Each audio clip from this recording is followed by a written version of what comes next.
Hello friends, स्वागत है आपका आपके अपने चैनल एचएससी स्टडी गाइड में। आज इस वीडियो में हम बात करने वाले हैं, जब भी आप एचएससी ऑफिसर के लिए इंटरव्यू के लिए जाते हो तो आपको कौन से सवाल पूछे जा सकते हैं, उस सवाल के बारे में आज हम यहाँ पर बात करने वाले हैं। तो चलिए शुरू करते हैं। दोस्तों, जब भी आप किसी एचएससी इंटरव्यू के लिए जाते हो तो आपको एचएससी के बारे में अच्छा खासा नॉलेज होना चाहिए। अगर आपको अच्छा खासा नॉलेज है तभी आप इंटरव्यूअर जो भी आपको सवाल पूछते हैं आप उसके आंसर दे पाते हो और उसी की वजह से आपका सिलेक्शन भी हो सकता है। मतलब ये कि आपको एचएससी यानी कि सेफ्टी फील्ड के बारे में अच्छा खासा नॉलेज होना चाहिए। तो वो नॉलेज आपको कैसे आएगा? तो वो पढ़ने से आएगा। तो आपको अक्सर पता होना चाहिए, जब भी आप कोई भी एग्ज़ाम देते हो तो आप कोई भी क्वेश्चन जो है रट लेते हो और वो एग्ज़ाम तक आपको याद रहता है। लेकिन उसके बाद जब आप इंटरव्यू के लिए जाते हो तो अक्सर ऐसा होता है कि जब भी वो क्वेश्चंस पूछते हैं तो आपके दिमाग में वो आंसर रहता है लेकिन आप वो बोल नहीं पाते। और बाद में जब आप इंटरव्यू से बाहर आते हो तब आपको पता चलता है कि काश यार, मैंने ये अगर आंसर बता दिया होता तो काश शायद मेरा सिलेक्शन हो जाता। तो आज इस वीडियो में हम ऐसे क्वेश्चंस जानने वाले हैं जो आप जब भी किसी इंटरव्यू के लिए जाते हो तो आपको वो पूछे जा सकते हैं। और ये सारे क्वेश्चनरीज अगर आपको पता है तो सोच लीजिए कि आपका सिलेक्शन जो है वो 100% तय है। तो चलिए शुरू करते हैं आज की वीडियो और जानते हैं ऐसे कौन से क्वेश्चंस हैं जो आपको एचएससी इंटरव्यू के दौरान पूछे जा सकते हैं। तो सबसे पहला क्वेश्चन आपको पूछा जा सकता है, व्हाट इज सेफ्टी। तो आपको यह आंसर देना है कि सर, तो सेफ्टी यानी कि आपको फ्रीडम मिलता है ऐसी कंडीशन से कि जिस कंडीशंस की वजह से आपको इंजरी हो सकती है या फिर प्रॉपर्टी डैमेज हो सकती है या फिर इन्वायरमेंट के ऊपर इफेक्ट हो सकता है या फिर डेथ भी हो सकती है। तो इन सारी चीज़ों से आपको जो फ्रीडम मिलता है उसको सेफ्टी कहते हैं। फिर उसके बाद का सवाल आता है, व्हाट इज हजार्ड। और ये जो क्वेश्चन है ये आपको तो डेफिनेटली पूछते ही है जब भी आप किसी इंटरव्यू के लिए जाते हो। तो आपको ये आंसर देना है कि सर, हजार्ड यानी कि कुछ ऐसी चीज, कुछ ऐसा पोटेंशियल कि जिसमें क्षमता होती है नुकसान पहुंचाने की। और वो जो नुकसान है वो हो सकता है प्रॉपर्टी डैमेज हो, पर्सनल इंजरी हो, इन्वायरमेंटल इफेक्ट हो या फिर डेथ हो। ये कोई भी नुकसान हो सकता है। तो ये आपको उनको आंसर देना है। तो उसके बाद आपको सवाल पूछा जा सकता है, व्हाट इज रिस्क। तो आपको यह आंसर देना है कि सर, रिस्क यानी कि प्रोबेबिलिटी और प्रोबेबिलिटी यानी कि चांस। और ये किस बात का चांस होता है कि जैसे जो भी पोटेंशियल्स होता है जिसमें क्षमता होती है लॉस होने की, तो उस पोटेंशियल्स की कितनी रियलाइजेशन है, कितना चांस है, कितनी प्रोबेबिलिटी है, वो यानी कि रिस्क। फिर नेक्स्ट क्वेश्चन है, व्हाट इज एक्सीडेंट। तो आपको यह बताना है एक्सीडेंट क्या है। एक अनडिजायर अनप्लान्ड इवेंट है जिसका जो रिजल्ट है वो इंजरी में हो सकता है या फिर डेथ में हो सकता है या फिर प्रॉपर्टी डैमेज हो सकती है या फिर इन्वायरमेंटल इफेक्ट हो सकता है। फिर उसके बाद का सवाल आता है, व्हाट इज इंजरी। तो इंजरी यानी कि हार्मफुल कंडीशंस जो बॉडी को सस्टेन होती है जब भी कोई एक्सीडेंट होता है तो उसे इंजरी कहते हैं। फिर उसके बाद का क्वेश्चन आता है, व्हाट इज इंसिडेंट। तो आपको ये आंसर देना है कि सर, इंसिडेंट जो है वो एक अनप्लान्ड ऑकरेंस है, यानी कि वो प्लानिंग करके नहीं होता। उसका जो रिजल्ट है उसमें फिजिकल इंजरी या फिर किसी इंसान की जान जाना या फिर प्रॉपर्टी डैमेज होना या फिर इन्वायरमेंट में इफेक्ट होना, ये हो भी सकता है या फिर नहीं भी हो सकता है। लेकिन उसमें वो पोटेंशियल है, उसमें वो क्षमता है। अगर ये हो गया तो इन सारी चीज़ों का सामना उसे करना होगा। चलिए अब देखते हैं कि नियर मिस क्या है। तो नियर मिस यानी कि एक अनटूवर्ड इंसिडेंट है या फिर ऐसी सिचुएशन जिसमें पोटेंशियल है कि जिसकी वजह से इंजरी, प्रॉपर्टी डैमेज या फिर इन्वायरमेंट इफेक्ट हो सकता था।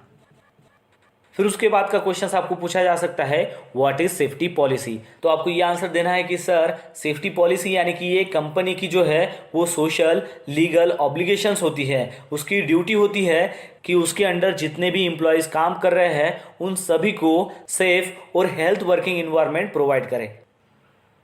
फिर उसके बाद का क्वेश्चन है, व्हाट इज सेफ्टी ऑडिट। तो ये भी जो क्वेश्चन है ये आपको पूछा जा सकता है। तो आपको ये बताना है कि सर, सेफ्टी ऑडिट यानी कि एक ऐसी प्रोसेस होती है जो कोई प्लांट हो, इंडस्ट्री हो या फिर कोई एक्टिविटी हो, उनमें से आइडेंटिफाई किया जाता है कि वहाँ पर कौन से अनसेफ कंडीशंस है और कौन से अनसेफ एक्ट जो है वो उसमें आइडेंटिफाई किए जाते हैं। और फिर उसके बाद उसमें रिकमेंड किए जाते हैं कि आप इसमें क्या सेफ्टी इंप्रूवमेंट कर सकते हो, उसको सेफ्टी ऑडिट कहते हैं। फिर उसके बाद का क्वेश्चन आता है, व्हाट इज सेफ्टी टैग। तो आपको ये आंसर देना है कि सर सेफ्टी टैग का जो सरफेस होता है वो कार्डबोर्ड हो या फिर पेपर बोर्ड हो, उसके ज़रिए तैयार किया जाता है और उसके ऊपर इंग्लिश लैंग्वेज और जो लोकल लैंग्वेज है उसमें सभी एम्प्लॉय के लिए वार्निंग सेफ्टी इंस्ट्रक्शन लिखे जाते हैं, उसे सेफ्टी टैग कहते हैं। फिर उसके बाद का क्वेश्चन है व्हाट इज सेफ्टी प्रोग्राम, और ये जो क्वेश्चंस है वो ज़्यादातर इंटरव्यू में आपको पूछा जा सकता है। तो उसके लिए आपको ये आंसर देना है कि सर सेफ्टी प्रोग्राम यानी कि ऐसी 5 मेथड्स होती है कि जिसकी वजह से एक्सीडेंट जो है वो प्रिवेंट किया जा सकता है। उस सेफ्टी प्रोग्राम में ऐसे कौन सी 5 मेथड्स होती है कि जिसकी वजह से एक्सीडेंट को प्रिवेंट किया जा सकता है, तो उसमें है engineering, education, enforcement, encouragement, evaluation. तो ये जो 5 मेथड्स है ये आपको बताने हैं जब भी वो आपको क्वेश्चंस पूछते हैं कि व्हाट इज सेफ्टी प्रोग्राम। फिर उसके बाद का क्वेश्चन है व्हाट इज एटीट्यूड, तो आपको यह आंसर देना है कि सर एटीट्यूड यानी कि कंटिन्यूअस बिहेवियर। उसमें अगर आदमी का बिहेवियर अच्छा है तो उसकी जो होने वाली एक्शंस है वो करेक्ट हो सकती है या फिर सेफ हो सकती है, उस चीज़ को एटीट्यूड कहते हैं।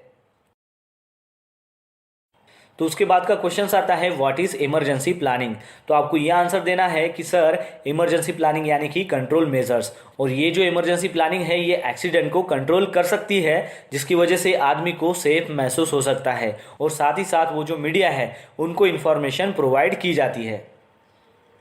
फिर उसके बाद का क्वेश्चन आता है वो है what is work permit system, और ये जो क्वेश्चन है वो ज़्यादातर इंटरव्यू में पूछा ही जाता है। तो आपको ये आंसर देना है कि सर वर्क परमिट सिस्टम ये एक रिटन डॉक्यूमेंट होता है जिसके तहत आपको परमिशंस मिलती है कोई भी काम करने के लिए, और ये जो परमिशंस होती है ये एरिया इंचार्ज की तरफ से जॉब परफॉर्मर को दी जाती है।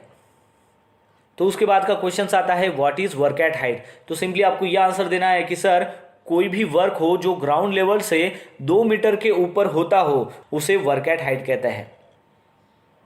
फिर उसके बाद का क्वेश्चन आता है व्हाट इज कन्फाइंड स्पेस, तो सिंपली आपको ये आंसर देना है कि सर कन्फाइंड स्पेस यानी कि ऐसा एरिया कि जिसमें वो जो एरिया है वो स्मॉल हो सकता है या फिर इनक्लोज हो सकता है, या फिर ऐसा एरिया कि जिसमें खाली एक एंट्री और एग्जिट हो और उस एरिया में आदमी जो है वो कंफर्टेबली काम नहीं कर सकता है, तो ऐसे एरिया को कन्फाइंड स्पेस कहते हैं। तो ये कन्फाइंड स्पेस की डेफिनेशन होगी, लेकिन अगर आपको कुछ इसमें और डिटेल ऐड करना हो तो आप कह सकते हो कि सर कन्फाइंड स्पेस यानी कि ऐसा एरिया कि जिसमें ऑक्सीजन डिफिशियंसी हो सकती है या फिर ऑक्सीजन जो है वो इनरिचमेंट हो सकता है, इल्यूमिनेशंस वहाँ पर कम होता है, वहाँ पर वेंटिलेशन जो है वो नहीं रहता है, या फिर आप ये भी कह सकते हो कि वहाँ पर टॉक्सिक गैसेज जो है वो मौजूद हो सकते हैं। तो ये भी जो पॉइंट्स है ये आप उसमें ऐड कर सकते हो, और ये जो क्वेश्चंस है ये आपको ज़्यादातर इंटरव्यू में पूछा जाता है। फिर उसके बाद का क्वेश्चन आता है व्हाट इज एक्सकेवेशन, तो सिंपली आपको यह आंसर देना है कि सर कोई भी टनल खोदने के लिए हो या फिर मार्किंग करने के लिए जो होल किया जाता है, और वो जो होल है वो कैसे, तो बाय डिगिंग से, और ये डिगिंग जो है वो आदमी के ज़रिए या फिर मशीन के ज़रिए की जाती है, यानी कि आपको जो है वो ग्राउंड लेवल से जो है वो मिट्टी रिमूव करना होता है, डिगिंग करना होता है, वो चाहे आप आदमी से करो या फिर मशीनरी से करो, उस एक्टिविटी को एक्सकेवेशंस कहते हैं। फिर उसके बाद का क्वेश्चन आता है व्हाट इज स्कैफोल्डिंग, और ये भी जो क्वेश्चन है वो ज़्यादातर आपको इंटरव्यू में पूछा जाता है जब भी आप किसी कंस्ट्रक्शन कंपनी के लिए इंटरव्यू के लिए जाते हो। तो सिंपली आपको ये आंसर देना है कि सर स्कैफोल्डिंग यानी कि एक टेम्पररी प्लेटफॉर्म होता है जो कंस्ट्रक्ट किया जाता है आदमी को और मटेरियल को सपोर्ट करने के लिए, और वो जो टेम्पररी प्लेटफॉर्म है उसके ऊपर आदमी खड़ा होकर सेफली काम कर सकता है। फिर उसके बाद का क्वेश्चन आता है व्हाट इज वेल्डिंग, तो आपको यह आंसर देना है कि सर वेल्डिंग यानी कि ऐसी प्रोसेस होती है कि जिसमें मेटल को ज्वाइन किया जाता है, और वो जो मेटल है जिसको ज्वाइन किया जाता है वो आइदर इलेक्ट्रिकल से हो या फिर गैस से हो, उस प्रोसेस को वेल्डिंग कहते हैं। फिर उसके बाद का क्वेश्चन आपको पूछा जा सकता है व्हाट इज गैस कटिंग। अब हमें ये पता होना चाहिए कि गैस कटिंग क्या होती है। तो गैस कटिंग यानी कि ऐसे प्रोसेस कि जहां पर मेटल्स को कट किया जाता है, और वो जो कटिंग है वो बाय यूजिंग ऑक्सीजन और कंबस्टेबल गैस के जरिए किया जाता है, तो उस प्रोसेस को गैस कटिंग कहते हैं। फिर उसके बाद का क्वेश्चन आपको पूछा जा सकता है व्हाट इज सैंड ब्लास्टिंग, और ये जो क्वेश्चन है वो ज़्यादातर जिस कंपनी में आप काम करने के लिए जा रहे हो वहाँ पर अगर सैंड ब्लास्टिंग की एक्टिविटी होती है तो आपको ये सवाल ज़रूर पूछा जा सकता है। तो सिंपली आपको यह आंसर देना है कि सर सैंड ब्लास्टिंग यानी कि ऐसे प्रोसेस होती है कि जिसमें जो भी ओल्ड सरफेस होता है उसके ऊपर कॉम्प्रेस एयर का इस्तेमाल करके उस ओल्ड सरफेस के ऊपर जो भी रस्ट है उसको निकाला जाता है, यानी कि जो भी डर्टी पार्टिकल्स उसके ऊपर है वो निकाले जाते हैं, या फिर उसके ऊपर जो भी ओल्ड प्रिंट्स है वो भी निकाली जाती है बाय यूजिंग कॉम्प्रेस एयर। तो उस एक्टिविटी को, उस प्रोसेस को सैंड ब्लास्टिंग कहते हैं। तो उसके बाद आपको सवाल पूछा जा सकता है कि व्हाट इज एलईएल। तो आपको ये आंसर देना है कि सर एलईएल यानी कि लोअर एक्सप्लोजिव लिमिट। तो लोअर एक्सप्लोजिव लिमिट यानी कि जिसका मिनिमम कॉन्सेंट्रेशन है उसको आग लगने के लिए, अगर उसको सोर्स ऑफ इग्निशन अगर प्रोवाइड किया जाए तो उस कॉन्सेंट्रेशन में वो आग पकड़ लेती है, यानी कि वो उसका लोअर एक्सप्लोजिव लिमिट हो गया। एग्जाम्पल लेते हैं कि हाइड्रोजन सल्फाइड, उसका एलईएल है 4.3%। इसका मतलब ये है कि 4.3% में उसको अगर मान लो सोर्स ऑफ इग्निशन मिल गया तो वो इग्नाइट होगा, यानी कि वो जल जाएगा। फिर उसके बाद का आपको क्वेश्चन पूछा जा सकता है व्हाट इज यूएल। यूएल यानी कि अपर एक्सप्लोजिव लिमिट। तो अपर एक्सप्लोजिव लिमिट में क्या होता है कि उसका हायर कॉन्सेंट्रेशन होता है उस फ्यूल का या फिर उस गैस का या फिर उस लिक्विड का, कि जहां पर सोर्स ऑफ इग्निशन अगर मिल गया तो वो वहां पर इग्नाइट होगा, यानी कि जल जाएगा। तो चलिए एग्जाम्पल लेते हैं। हाइड्रोजन सल्फाइड का यूएल यानी कि अपर एक्सप्लोजिव लिमिट है 46%। इसका मतलब ये है कि उसका हाईएस्ट कॉन्सेंट्रेशन है 46%, तो वहां तक वो जलेगा। फिर उसके बाद का नेक्स्ट क्वेश्चन जो है वो आपको पूछा जा सकता है व्हाट इज मैनुअल हैंडलिंग। तो सिंपली आपको यह आंसर देना है कि सर मैनुअल हैंडलिंग एक ऐसी प्रोसेस होती है कि जिसमें मटेरियल को लिफ्ट किया जाता है, कैरिंग किया जाता है या फिर स्टैक किया जाता है आदमी के जरिए, उसे मैनुअल हैंडलिंग कहते हैं। और फिर उसके बाद का क्वेश्चन जो है वो आपको पूछा जा सकता है व्हाट इज हाउसकीपिंग। तो सिंपली आपको ये आंसर देना है कि सर हाउसकीपिंग यानी कि सिर्फ साफ सफाई नहीं होता है, जो भी ऑपरेशंस आप कर रहे हो उस ऑपरेशंस का आपको अच्छे से अरेंजमेंट करना है ऑर्डर वाइज, और उसमें लगने वाले जो भी टूल्स है और इक्विपमेंट्स हैं उनको अच्छे से स्टोरेज करके रखना है, और जब भी किसी को आपको सप्लाई करना है तब भी उसको अच्छे से आपको सप्लाई करना है। तो इन सारी प्रोसेस को हाउसकीपिंग कहते हैं। तो दोस्तों इस वीडियो में हमने जाना टोटल 25 क्वेश्चंस के बारे में जो आपको एचएससी इंटरव्यू के दौरान पूछे जा सकते हैं। तो ये हमारे वीडियो का पहला पार्ट है जिसमें हमने टोटल 25 क्वेश्चंस यहाँ पर जाने हैं।